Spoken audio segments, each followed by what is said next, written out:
Hi hello welcome back to AS creatives.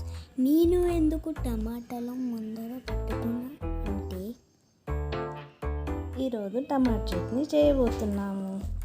ఈ టమాటా చట్నీ 6 నెలల పాటు నిల్వ ఉంటుంది. దీన్ని ఎలా తయారు చేస్తామో చూడండి. ముందుగా ఈ టమాటాలను మంచిగా నీట్గా కడుక్కొని తుడుచుకొని లేదంటే ఆరబెట్టుకొని కట్ చేసుకోవాలి. ఇవి నాటు టమాటాలు, ఇవి కొంచెం పుల్లగా ఉంటాయి. వీటికి తగ్గట్టు చింతపండు తీసుకోవాలి. ఇప్పుడు నేను క్లీన్ చేసుకొని వస్తే అవన్నీ నీట్గా తీసేసుకొని నీట్గా కడుక్కొని తీసుకొస్తాను. ఇప్పుడు నేను టమాటాలు కట్ చేసి పెట్టుకున్నాను. వీటికి ఒక 50 గ్రాముల చింతపండు తీసుకొని వీటిని ఉడికించుకోవాలి.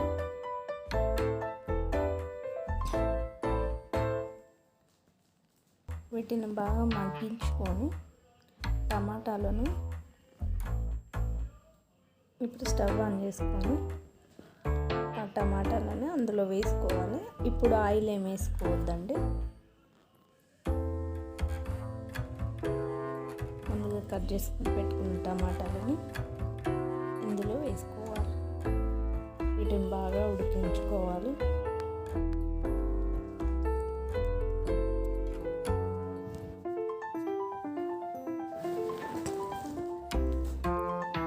ఈ టమాటాలను కొంచెం పెద్దగానే కట్ చేసుకోవాలండి.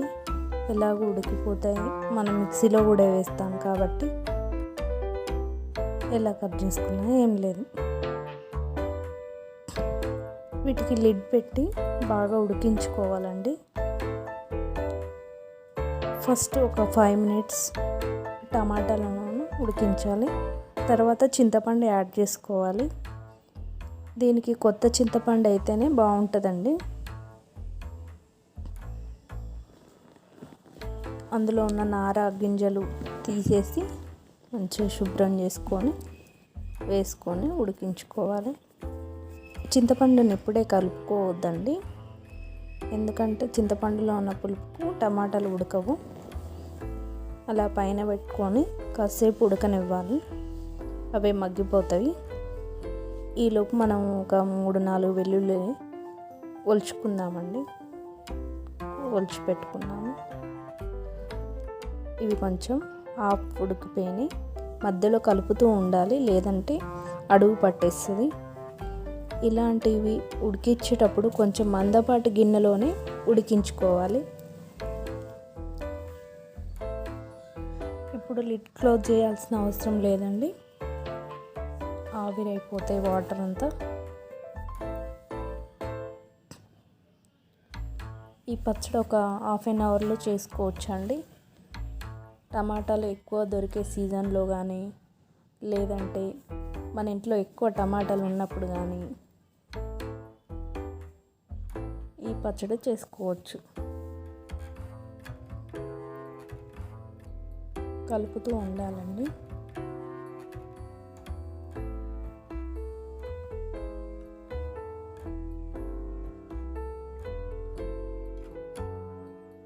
దగ్గరికి అయిపోయింది. ఇప్పుడు ఇవి చల్లారనివ్వాలండి. స్టవ్ ఆఫ్ చేసుకొని బాగా చల్లార్చుకోవాలి. చల్లారాక ఇవి మిక్సీలో వేసుకొని అందులో కావాల్సిన ఇంగ్రీడియంట్స్ మనం ముందుగా ఒలుచుకున్న ఈ వెల్లుల్లిని సగమేమో పోపులో వేసుకోవాలి, సగమేమో ఇప్పుడు రుబ్బుకునేటప్పుడు వేసుకోవాలండి. కారము మన పులుపు తగ్గట్టు వేసుకోవాలండి. నేనైతే 1 కప్పు వేసినండి. ఉప్పు వేసుకోవాలి. ఉప్పు మన టేస్ట్ తగ్గట్టు వేసుకోవాలండి. నేనైతే ఉప్పు కొంచెం తక్కువనే వేస్తాను అండి. ఎక్కువైతే మళ్ళీ ఏం చేయలేం కదా, తక్కువైతే మళ్ళీ వేసుకోవచ్చు. ఇంకా కొంచెం తక్కువే వేసాను, మీరు చూసుకొని వేసుకోండి. గ్రామ్స్లో అయితే 50 గ్రామ్స్ కారం, 50 గ్రామ్స్ ఉప్పు వేసుకోవచ్చండి. ఇందులో జీలకర్ర, మెంతులు, ఆవ పొడి 2 స్పూన్స్ వేసుకోవాలండి. ఆవాలను బాగా వేయించుకొని తర్వాత మెంతులు, జీలకర్ర 1 స్పూన్ వేసుకోవాలండి. ఇలా మెత్తగా రుబ్బుకొని ఇప్పుడు ఉప్పు కారం ఏమైనా తక్కువ పడితే టేస్ట్ చూసుకొని వేసుకోవచ్చండి. నాకైతే కొంచెం ఉప్పు తక్కువ పడింది, ఉప్పు వేసుకున్నాను. నేను చెప్పా కదండి, ఎక్కువ వేసుకొని నాకు భయం వేస్తుంది, ఉప్పు ఎక్కువ వేస్తే ఎక్కువ అవుతుందేమో అని చెప్పేసి. మళ్ళీ ఒకసారి ఉప్పు వేసుకొని ఇప్పుడు పోపు చేసుకోవాలి. పోపుకు కావాల్సిన ఎండుమిర్చి, పోపు గింజలు, కరివేపాకు, వెల్లుల్లి, వీటిని మన టేస్ట్ తగ్గట్టు వేసుకోవచ్చు. ఇందులో నూనె ఒక 150 గ్రాముల వరకు వేసుకోవచ్చండి, 200 గ్రాముల వరకు వేసుకోవచ్చు. నేనైతే పల్లి ఆయిల్ వాడుతున్నా. పచ్చళ్ళల్లో పప్పుల నూనె కానీ పల్లి ఆయిల్ కానీ వేస్తే చాలా టేస్ట్ ఉంటుంది. పప్పుల నూనె కాస్ట్ ఎక్కువ కాబట్టి నేను మాత్రం పల్లి ఆయిలే వాడుతున్నాను. ఇందులో ఎండుమిర్చి వేయాలి, తర్వాత పోపు గింజలు, వాటిని బాగా వేయించుకోవాలి.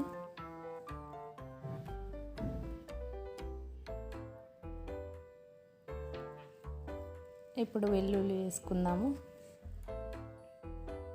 వెల్లుల్లి వేయగానే మంచి స్మెల్ వస్తుందండి.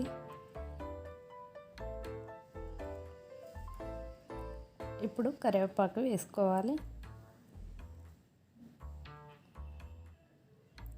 నేనైతే కరివేపాకు వేసినప్పుడు లిడ్ క్లోజ్ చేస్తా అండి, లేదంటే మొత్తం మీద చిల్లుతూ ఉంటుంది. ఇప్పుడు కొంచెం పసుపు యాడ్ చేసుకోవాలండి. ఈ పసుపును మనం రుబ్బుకునేటప్పుడైనా వేసుకోవచ్చు, తాలింపులో అయినా వేసుకోవచ్చు, మన ఇష్టం అండి. పోపు బాగా వేగింది, మంచి స్మెల్ అయితే వస్తుందండి. ఇప్పుడు మనం రుబ్బి పెట్టుకున్న టమాటా చట్నీని అందులో వేసి ఒక 2-3 నిమిషాలు ఆయిల్లో వేయించుకోవాలండి. అందులో ఏమన్నా పచ్చివాసన ఉన్నా పోతుంది, ఎక్కువ రోజులు స్టోర్ ఉంటుంది. మనము ఇన్స్టెంట్గా చేసుకునే ఈ పచ్చడి చాలా రోజులు ఉంటుందండి. మనం ఎండబెట్టుకొని చేయాల్సిన అవసరం లేదు. ఇన్స్టెంట్ కూడా ఇలా చేసి పెట్టుకున్నా కూడా చాలా రోజులు ఉంటుంది. బాగా కలుపుకొని ఆయిల్ పైకి తేలాలండి, అప్పుడు మంచిగా ఉడుకుతుంది.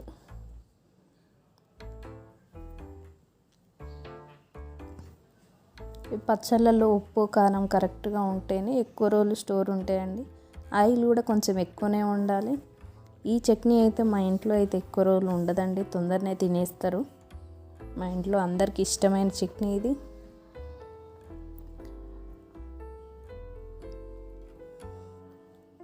దీన్ని నేను ఒక బౌల్లోకి తీసి పెట్టుకుంటున్నాను.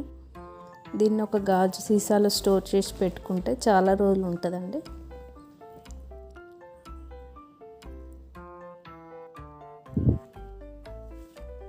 మా అమ్మాయి నాకు తినాలనిపిస్తుంది, తీసుకొస్తున్నా. ఎవరు పెట్టాలి ఫస్ట్ ముద్ద? నాకు. ముద్ద ఎవరికి కావాలి? బిట్టుకా? మిన్ను కావాలంటే బిట్టు వచ్చి తినేస్తున్నాడండి. బిట్టు ఎలా ఉంది చట్నీ? చాలా బాగుంది మమ్మీ. మీకు నచ్చితే లైక్ చేసి సబ్స్క్రైబ్ మై వీడియో.